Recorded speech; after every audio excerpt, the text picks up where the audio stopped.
अपने घर की तमाम चीजें गिरवी रख देते हैं। ऐसे घरों के बच्चे जब सफल नहीं होते तो माता पिता की आशाओं और आकांक्षाओं का बोझ उन पर इतना ज्यादा होता है कि उन्हें ये कहने से मरना ज्यादा आसान लगता है कि वो इस परीक्षा को पास करने की क्षमता नहीं रखते।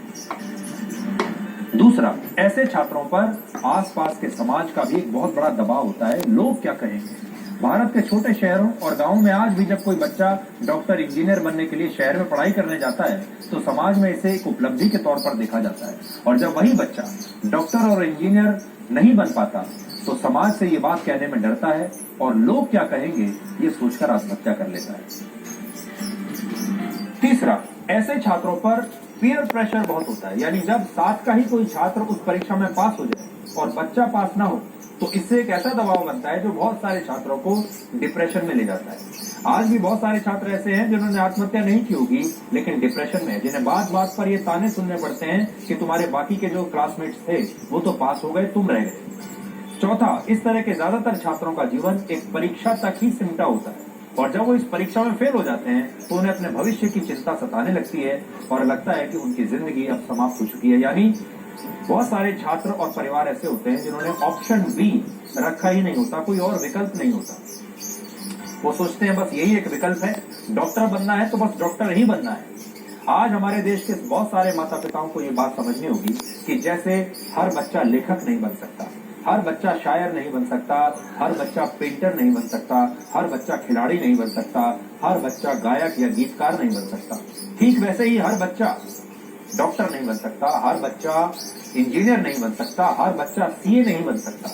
हर बच्चा आईएएस नहीं बन सकता, क्योंकि हर बच्चे की अपनी एक क्षमता है और हर बच्चे की अपनी एक खूबी है। लेकिन अगर आप एक पेंटर को आईएएस बनाने जाएंगे, एक आईएएस को शायर बनाने के लिए जाएंगे, एक खिलाड़ी को कहेंगे कि आप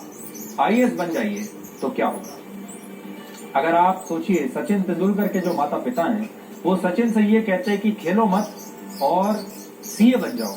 तो क्या होता। आज भारत की 52% आबादी यानी आधी से ज्यादा आबादी की उम्र 30 साल से कम है।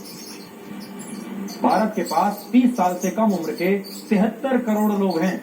लेकिन अपनी वर्किंग एज में जब ये युवा सबसे ज्यादा प्रोडक्टिव होते हैं तब माता पिता, समाज और दूसरे दबावों की वजह से ये युवा वर्षों वर्षों तक एक ही परीक्षा की तैयारी करते रहते हैं, और जब इन परीक्षाओं में पास नहीं हो पाते तो आत्महत्या जैसा कदम उठा लेते हैं या फिर ये सोचते हैं कि अब उनके जीवन में कुछ नहीं बचा। आपने कभी सोचा है आज दुनिया की ज्यादातर बड़ी बड़ी कंपनियों और मल्टीनेशनल कंपनियों के सीईओज भारतीय क्यों बन रहे हैं? तो सब कुछ बुरा नहीं है। किसी को तपाना, किसी को संघर्ष करवाना अच्छी बात है। इसका एक सबसे बड़ा कारण यह है कि जिन परिस्थितियों में भारत के युवा तपकर सोना बनते हैं वो परिस्थितियां दूसरे देशों के युवा कभी अनुभव कर ही नहीं सकते। इसलिए भारत के युवाओं के पास मुश्किल से मुश्किल चुनौती से निपटने का सामर्थ्य होता है और उन्हें इसलिए पूरी दुनिया में अवसर मिलते हैं जब वो उस स्थिति में पहुंच जाते हैं। लेकिन जो युवा यूपीएससी और नीट जैसी परीक्षाओं के लिए बने ही नहीं है, उन पर ऐसा करने के लिए जब दबाव बनाया जाता है तो इस तरह की घटनाएं फिर घटने लगती हैं। आज आपको ये बात जानकर हैरानी होगी कि छात्रों पर इन प्रवेश परीक्षाओं को पास करने का जितना दबाव है उतना ही दबाव इन्हें पास करने के बाद एमबीबीएस और आईआईटी जैसे जगहों पर एडमिशन लेने के बाद भी रहता है। पिछले कुछ वर्षों में आईआईटी के छात्रों की खुदकुशी की घटनाएं बढ़ गई हैं। आपने देखा होगा आईआईटी में एडमिशन लेना जो इंजीनियरिंग करने वाले छात्र हैं उनका एक सपना होता है,